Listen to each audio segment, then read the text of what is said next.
मुझे पता है आप में से कई लोगों को बचपन में कभी न कभी हेपेटाइटिस का वैक्सीन जरूर लगा है, इसीलिए आप लोग हेपेटाइटिस का नाम जरूर सुने होंगे।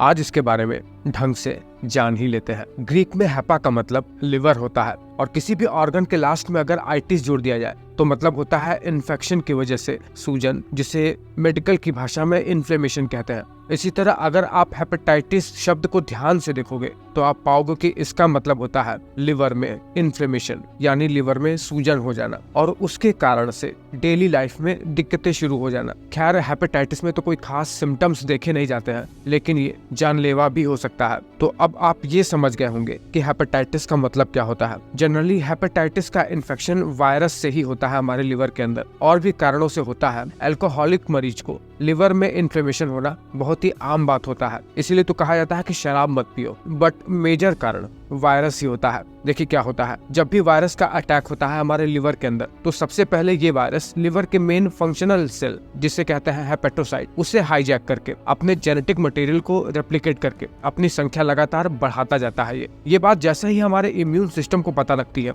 वो इस इन्फेक्टेड लिवर सेल पर अपना काम करना शुरू कर देता है। उस हेपेटोसाइट को किल करना शुरू कर देता है हमारा इम्यून सिस्टम। और जैसा कि आपको पता होगा कि इम्यून सिस्टम एक्टिव हुआ, वो अपने आसपास के टिश्यू में भी इन्फ्लेमेशन पैदा करना शुरू कर देता है। और जैसे ही लिवर सेल में इन्फ्लेमेशन होना शुरू हुआ, लिवर का एक महत्वपूर्ण सेल स्टेलेट सेल अब विटामिन ए के साथ साथ ऐसे प्रोटीन फाइबर्स को रिलीज करना शुरू कर देता है जो लिवर के अंदर फाइब्रोसिस करना शुरू कर देता है। मतलब अब लिवर धीरे धीरे हार्ड होने लगता है। सिचुएशन और समय के साथ इन्फेक्शन को ट्रीट नहीं किया गया तो लिवर बहुत बुरी तरीके से हार्ड हो जाता है, जिसमें लिवर अपना काम करना ही बंद कर देता है, जो कि लिवर का सबसे खतरनाक स्टेज एंड स्टेज बन जाता है, जिसे लिवर सिरोसिस के नाम से भी जानते हैं, एक इरिवर्सिबल कंडीशन। देखिए, हमारे लिवर में हेपेटाइटिस का इन्फेक्शन एक नहीं पूरे 5 प्रकार से होता है, जिसे अलग अलग नाम दिया गया है अल्फाबेटिकल ऑर्डर में, जैसे hepatitis A, hepatitis B, hepatitis C, hepatitis D और हेपेटाइटिस ई।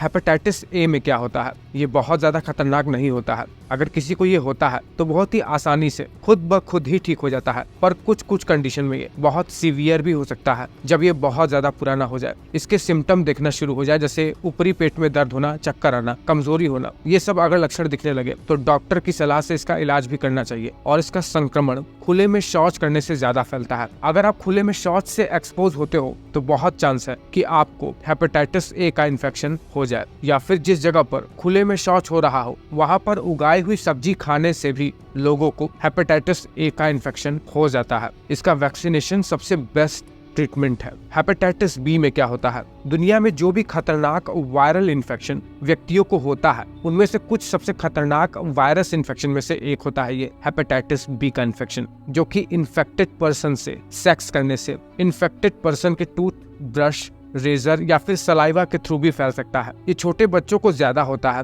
अगर बच्चों का इम्यून सिस्टम इस वायरस को हैंडल कर ले गया तो जिन बच्चों को ये इन्फेक्शन हुआ है वो जीवन भर के लिए इम्यून हो जाते हैं, फिर कभी नहीं होता उन्हें। लेकिन अगर ये क्रॉनिक हो गया, बहुत ज्यादा पुराना हो गया और इम्यून सिस्टम इसे हैंडल नहीं कर पाया तो व्यक्तियों को बड़े होने पर कॉम्प्लिकेशंस देखने को मिल सकते हैं, जैसे पीलिया हो जाना, पेट का फूल जाना और एक्सट्रीम कंडीशन में लिवर सिरोसिस भी हो सकता है। इसका सबसे बढ़िया इलाज है इसका वैक्सीनेशन, जो कि बहुत ही इजीली अवेलेबल है पूरे वर्ल्ड में। हेपेटाइटिस सी में क्या होता है, ये सबसे ज्यादा खतरनाक हेपेटाइटिस है जिसका वैक्सीनेशन भी अवेलेबल नहीं है। इन्फेक्टेड पर्सन से सेक्स करने से, इन्फेक्टेड ब्लड ट्रांसफ्यूजन से, माँ के थ्रू बच्चों में दूसरों का रेजर, टूथब्रश जैसे चीजों को यूज करना, ये सब हेपेटाइटिस सी इन्फेक्शन का कारण होता है। अगर इन्फेक्शन बहुत ज्यादा पुराना हो जाए, क्रॉनिक हो जाए, तो ये बहुत ही तीव्र रूप ले लेता है। पीलिया हो जाना, पेट फूल जाना, चक्कर आना, बेहोश होकर गिर जाना, ये सब इसके लक्षण है। और इसका ट्रीटमेंट संभव है कुछ एंटी वायरल मेडिकेशन पर क्रॉनिक हो जाने पर ये क्योर नहीं होता है।